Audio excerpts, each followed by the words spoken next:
scenario where civilization starts over. Let's get into it.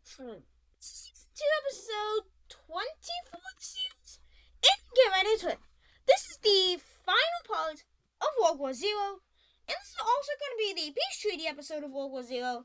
So I'm just saying, this episode might be either the same length as the last episode, maybe probably a bit longer, or just be the longest episode in the series yet. I don't know which. Yeah. Let's start down here over in Iberia. I'm seeing the Algerians fully push back the Iberians from Africa. And well, that's pretty large, as the Iberians' foothold in Africa is stopped, and the Algerians are starting to push their navy up to Iberian coastlines, hoping to get naval dominance in this channel over here. Yeah. Eventually going to the Italians will be able to make successful landings on these islands and eventually be able to do this. Yeah, just take the islands back. That's pretty big. But also going over here, we're seeing Catalonian rebellionists or loyalists go ahead and take over the country. These people, these new rebels, are going to go ahead and be here to attempt to take back their rule and stop the Iberians from ruling the region. As they do know what it was like with Iberia being the ruler of the peninsula. Yeah. Eventually, the Catalonian rebels will be to fully push back over here. Start pushing into some occupied land of this country here. This once previous country. Eventually, we are going to be seeing the Scottish push back along this river as they push into the former territory of the Portuguese nation, and start pushing into more of the Madridish countries area, and the Scottish will be going ahead and pushing back and taking this major city. And it looks like the Iberians are losing pretty badly, because they kind of are. Yeah. Let's go down here now. Yeah. Seeing the Slovenians go ahead and continue to push down throughout the Balkan region. Be able to capture the major city or the capital city of the once Yugoslav nation, and it's gonna fully kick out this green nation from Yugoslavia. And they will also start to push back the blue nation, this nation here from Yugoslavia, eventually fully occupying all of the Yugoslav territories. Eventually, this country is going to start to get liberated by Yellow Alliance forces, as they will go ahead and fully liberate the nation, other than some Romanian areas here. Eventually, the Romanians will be having a counteroffensive over here in this area, hoping to knock out this orange nation and get more territory, as they still feel like if they can cut off this area, they can separate the yellow team's military alliance. Or the 6-1 Star Alliance. Yeah. As eventually they will be recapturing the once capital of the Orange Nation and are going to be pushing down this river. As they eventually will be making it to the other side and start going down it, eventually they'll be able to capture this major city. But Poland is also going to start pushing back as they focus on major cities and take this one, as they start a massive spearhead towards the capital of Romania, which is pretty bad. Going over to Mesopotamia, the Mesopotamian rebels are going to go ahead and start their major pushback against the fake Mesopotamian alliance. As eventually they are going to be very successful, as the people still want to be Mesopotamian and want to bring back the once great empire of Mesopotamia. Eventually, the Mesopotamian forces will be able to take 2 major cities, but a major counteroffensive is going to happen in the north, where Judea is going to go ahead and go down this river a bit more. But eventually, new Mesopotamian rebelists will be popping up down in this southern area of Judea, as they also want to reform the empire. Rebelists will be looking something like this. Yeah. And it looks like Judea is having some issues. Yeah. Going back over to this front line here, we're going to be seeing this brown country start to push back against these areas, as the Polish are trying to focus on the north, as they see the Romanians as a pretty large threat over here, and they'll be able to capture this capital city of the once nation over here. Yeah. Eventually, these two nations, the Green Nation will enter their forces back into Yugoslavia and mainly go down the coastline. But they won't be able to get close to the capital, as the Slovenians have a very stable, front line over here. Yeah. Eventually going down to Greece, we are going to be seeing the Italians make the second landing over here in Albania in this war, in this exact same area. They will also be making a landing and sieging the capital city of this Green Nation here, and eventually they are going to be able to connect these areas. This is going to warrant very Romanian troops to be going down here in order to help Greece. So that means the Polish are able to continue to push back. Yeah. Here we're going to be seeing the Romanians start to focus on themselves more as they start to push back the Polish. Eventually back to about this river. Yeah. And eventually the Polish, because of this little counteroffensive that Italy just made, are going to be able to go ahead and connect these two territories and surround many troops that are Romanian. Eventually these troops will be in this very strong encirclement as they are going to be forced to retreat back to the once capital city of the Orange Team. And let's see how those go later. Yeah. People seeing this are going to start getting mad. And a revolution starts in the capital city of the Bulgar Republic. As these people want to bring back the Bulgar Republic of what it once was, and also want to reconquer old lands in Romania, as this Bulgar Republic was once the ancient Romanian nation that was formed a very long time ago before this blue one. Yeah.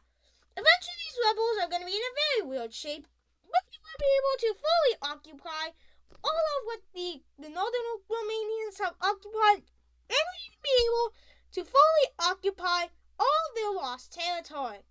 And with something like this because of it.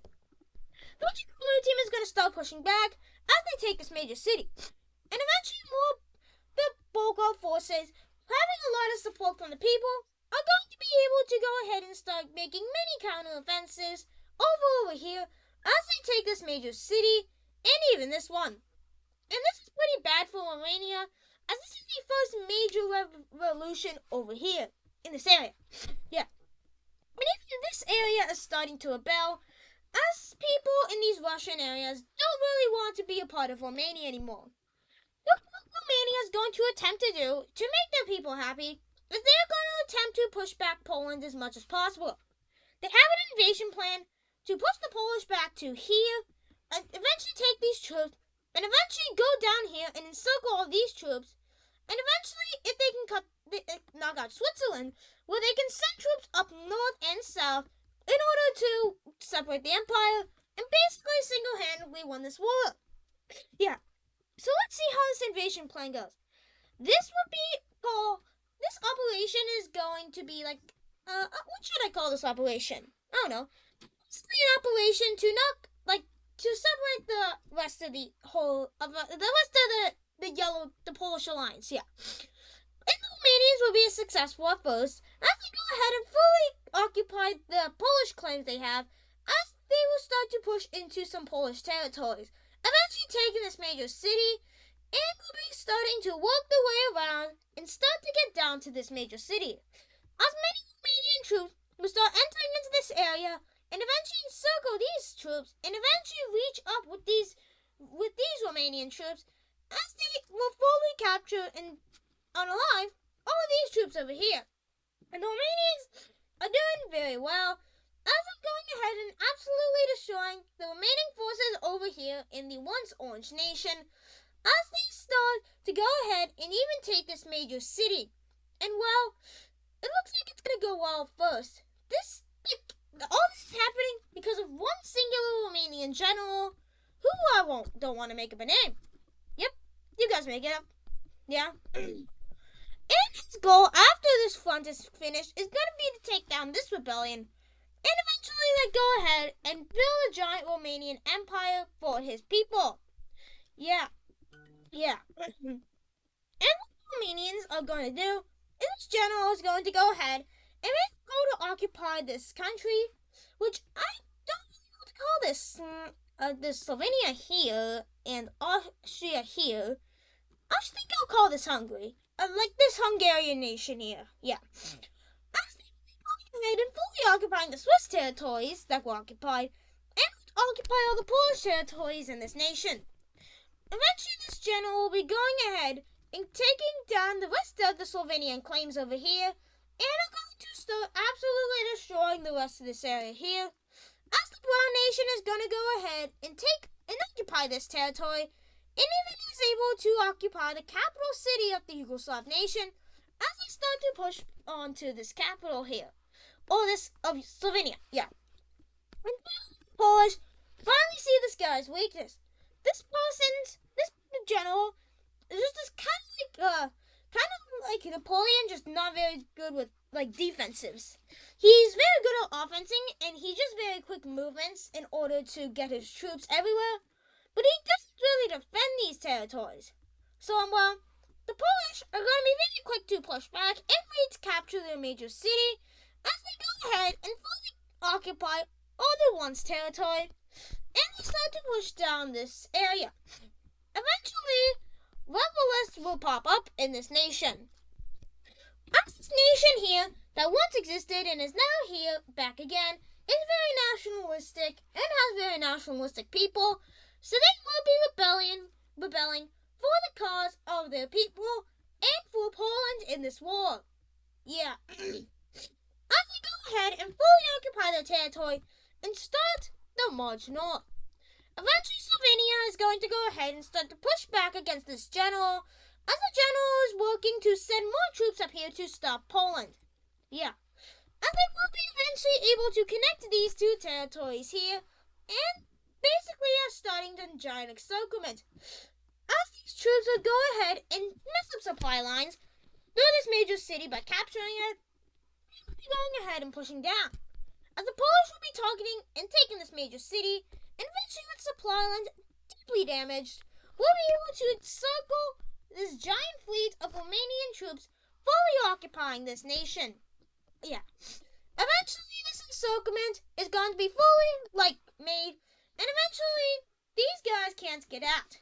And well, eventually the troops are going to push in, and are going to be forced to try to evacuate, as they start to, take as many of them as possible and start blistering through Poland, as they eventually make a little path.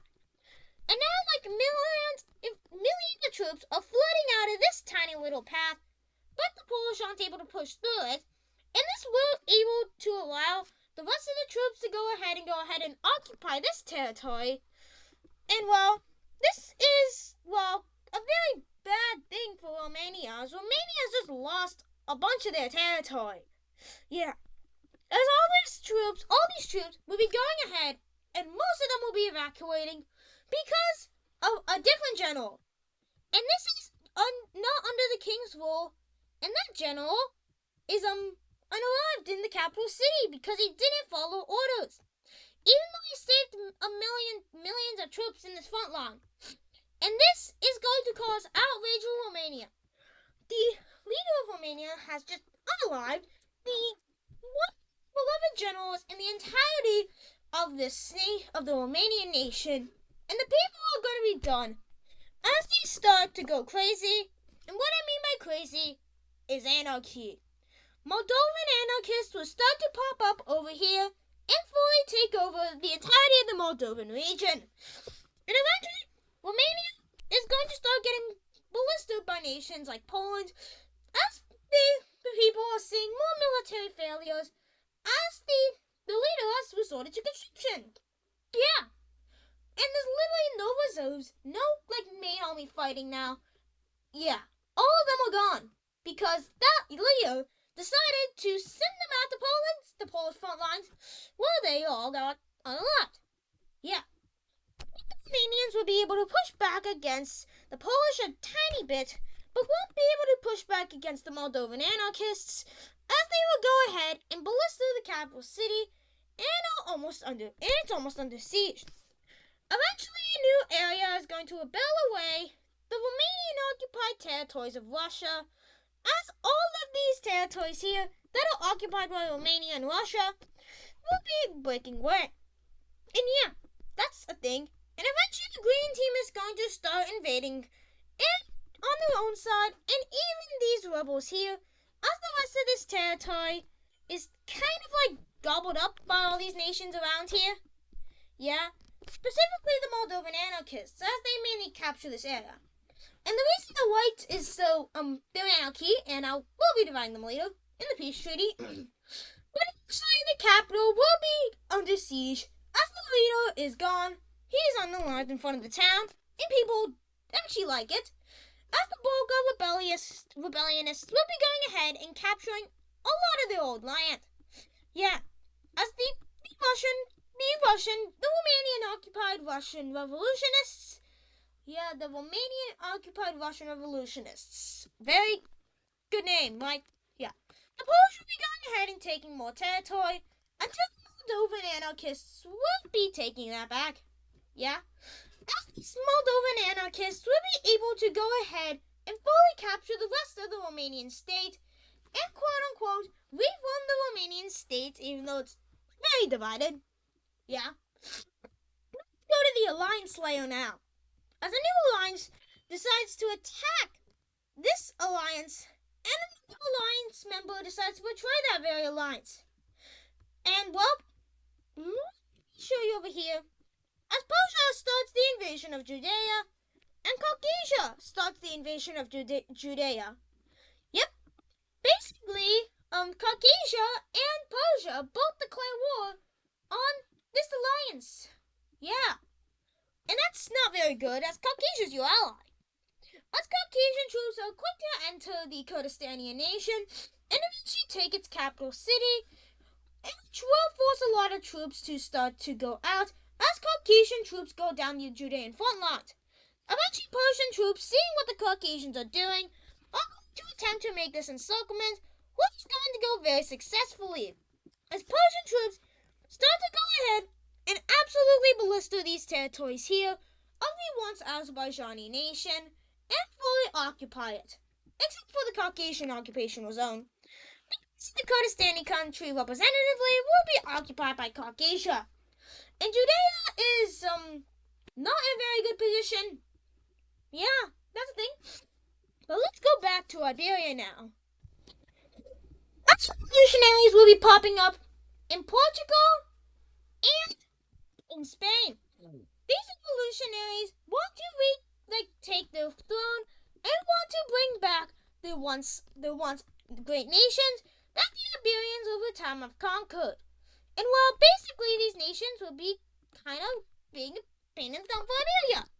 Yeah, as the Italians will be making another landing over here in the Iberian Peninsula, as the Iberians are on the verge of collapse, as more and more rebel areas will start to fall over to the Italians, as none of them are supporting the Iberians anymore.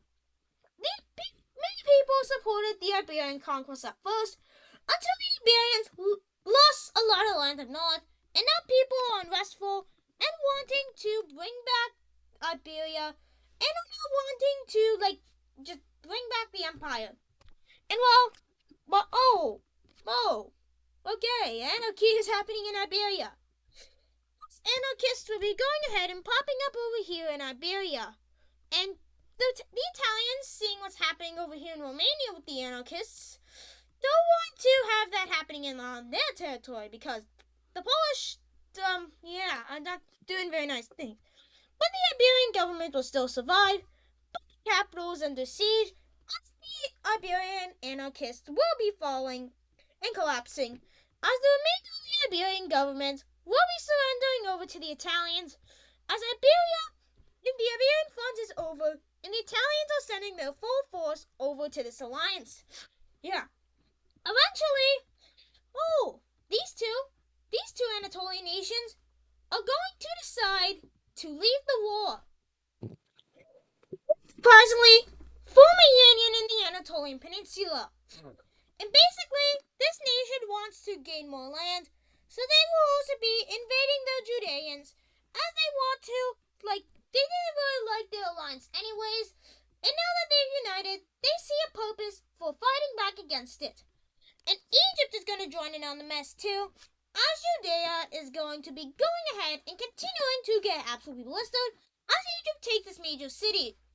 Eventually, Mesopotamian revolutionaries are going to go ahead and continue to blitz this nation, taking the last major cities.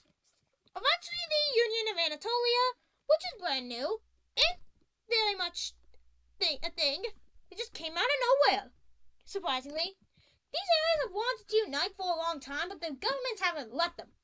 But this Orange Anatolian government and this Anatolian government have wanted to unite for a while, but they couldn't because Judea hasn't let them.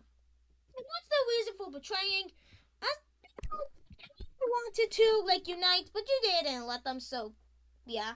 Eventually, the rest of these Judean troops up here will be going ahead and fully surrendering over to the neighbors, as the Mesopotamians will be going ahead and occupying the territory.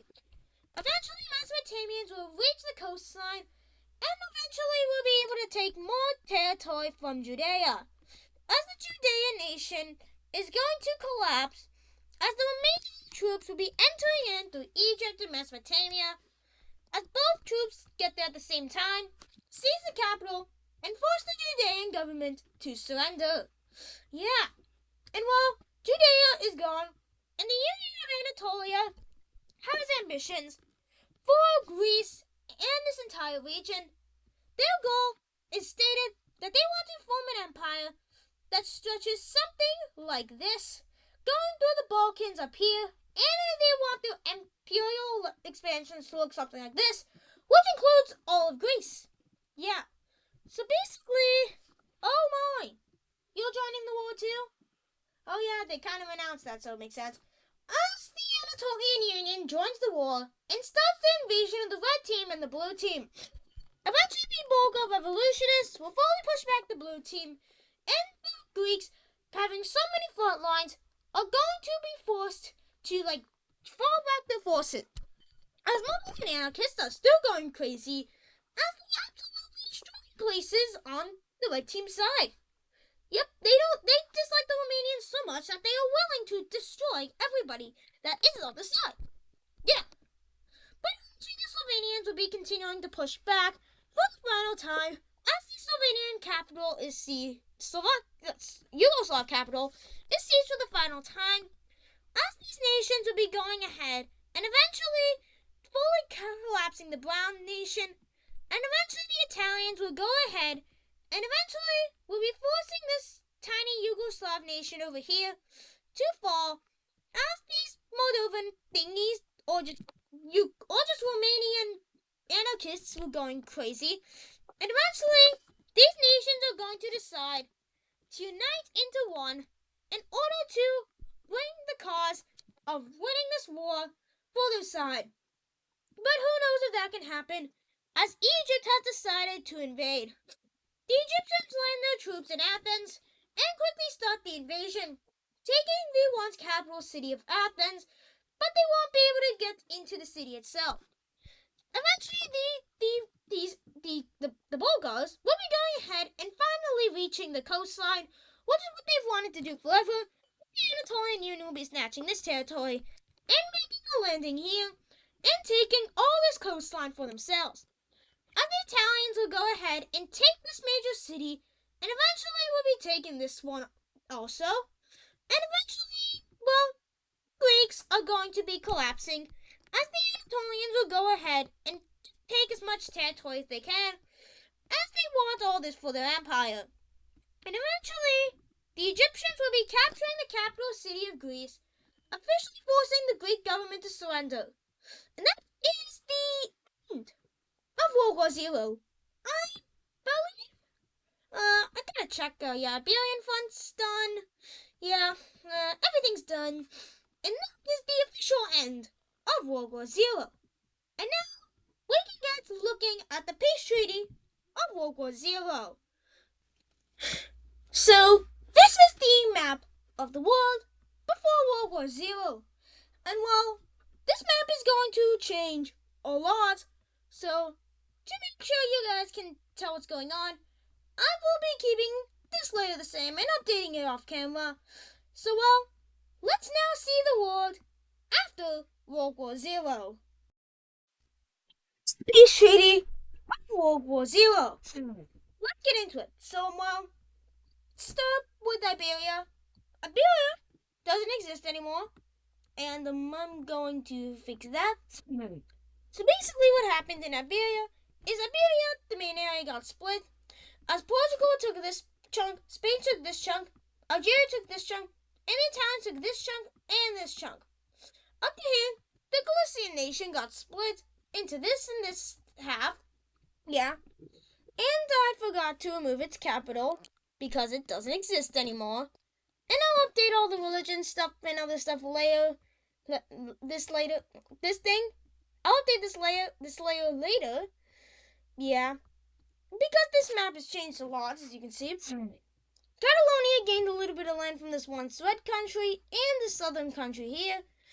The British gained a lot of land over in this Brittany country and part of this other country, and the rest of this country overall came over to France. Britain got a tiny part of Germany. Actually, nothing changed on this border between Scotland and Britain. Nothing. Not a single thing. This green country gained these 3 pockets of land here, and I forgot to color a piece, but also this part, making the Benelux country even smaller.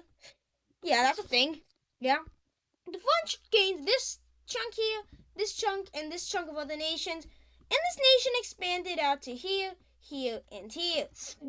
Yeah. The Italians got a lot of land in Switzerland, here, in this area, and obviously, why am I over here in the... Oh, and obviously the Iberian land. They also got a chunk over here, but we'll get to that later. Yep, we'll get to that later. That's definitely a thing. Right? Yeah. Alright, let's get to here. Going to Romania, we can see that Poland got a section of it here. And this orange country got a section of it here. And while Romania is just split, as you can see, as this country got this land, and this is the land here. Going to Germany, these three Benelux countries were released. This is actually a Scottish territory here. And the Polish gained some eastern land, and so did Denmark as they gained a bit of land. Switzerland got a bunch of land, and a new nation was formed. But in that deal I was talking about that the Polish made with the Germanics, is the Germanic state is still allowed to exist. Yeah, that's pretty big. Yeah, I can definitely say that's for myself. Yeah. Going over here to Russia. This part of Russia became independent as a Swedish Republic. Finland gains independence and is a lot bigger. The Estonians are here, and they also get this little exclave of yellow religion. And also the St. Petersburg country is a thing. Yeah. Caucasia gets land down here, and 2 Volga nations are released. This is the main one that has the capital of the old Volga, and this is the new Volga right here. And this is Ukraine. Ukraine looks weird, but well, yeah. And the green team got some land here. This grey nation formed here, and another one is here. Poland got some chunks of Russia, and well, 2 new nations are here. And this here is a monarchist government. This is the first official monarchy, and I will update that ideology next episode. Yeah. Getting to Greece now, we can see that a new nation got formed, and Greece got divided with this country, and Egypt just took a bunch of land. Which, why did Egypt do that? I don't know. Ask them in the peace treaty. Yeah. Going over here, we can see the blue team lost a bunch of land here. This new nation got formed. And both of these, new Yugoslav nations got split. Yeah. And well, the orange team. They gained parts over here in Crete. They also gained this part of the blue team, this part of the blue team, and this little area here. Expanding their empire a lot. Yeah. Going over here, we can see that this nation got both these chunks of land. Caucasia got this huge chunk of Kurdistan and Azerbaijan. Persia got chunks of Judea, Azerbaijan, and Kurdistan. And Mesopotamia's back. And it looks like a T shape if you put it to the side. Yeah. But it still is the capital in the same spot as it was before. Who knows what they're going to do in the future? And Egypt gets some land here. And, well, that's Judea. If you notice the alliance map, alliances are gone. I know I totally forgot this front. I do remember I did kinda totally forget about this front in Central Asia, but well, don't worry about that. We'll just do it as a separate one in the next episode. Yeah. And well, this alliance is still allowed to exist under only these two. And also, the new strongest alliance in the world is actually the 6-Point Star Alliance. The HRE is disbanded, and there's no more organizations. But the Economic Alliance is allowed to exist with all the previous nations. Yeah, except the ones that are off the map, of course. And now, the only alliances in the world are the Indians Alliance, the Egyptians Alliance, the alliance between the Algerians and the Italians, and this Staven Alliance, and the 6-Point Star Alliance. And what about all I'd say? Yeah, that's it. That is World War Zero right there. And that's gonna do it for today's video. I hope you enjoyed today's scenario where civilization started over. See you in the next episode where we look at the aftermath of World War Zero. Bye!